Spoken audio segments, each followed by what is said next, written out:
And then when I was reminiscing about the fig tree, and I was thinking, well, because I work at Gonzaga, the connection between culture and faith. And you've heard, maybe you've heard me say this before, one of my favorite articulations of linking culture with faith or spirituality is this notion of culture as a way of life that allows us to walk the spiritual path with practical feet.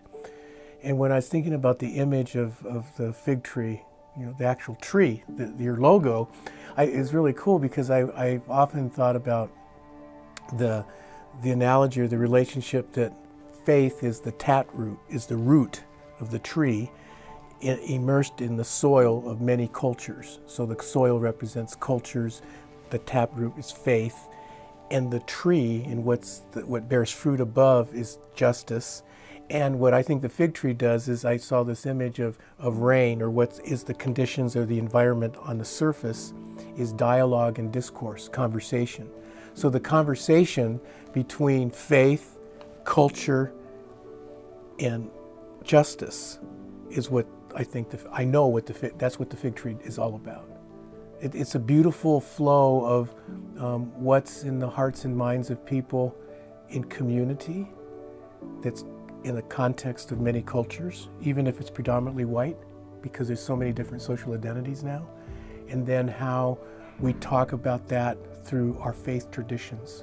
How do we walk the talk? How do we, walk the talk of our spiritual life?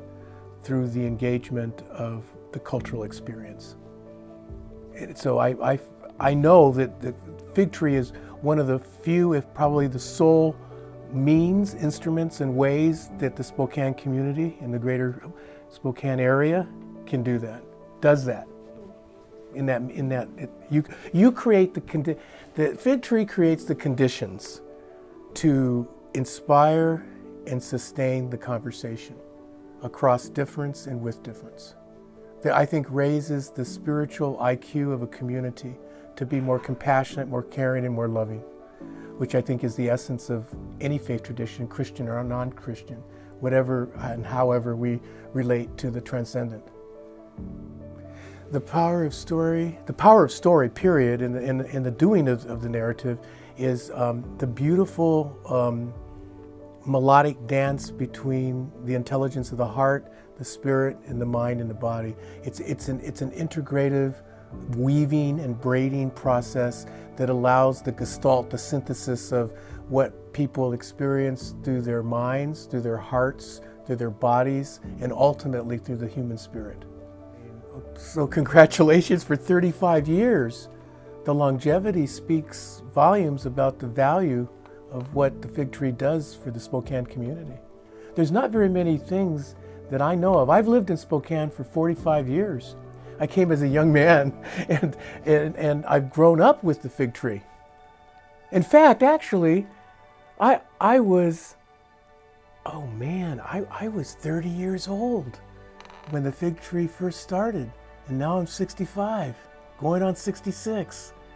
So half of the existence, the total existence of the fig tree is half my life.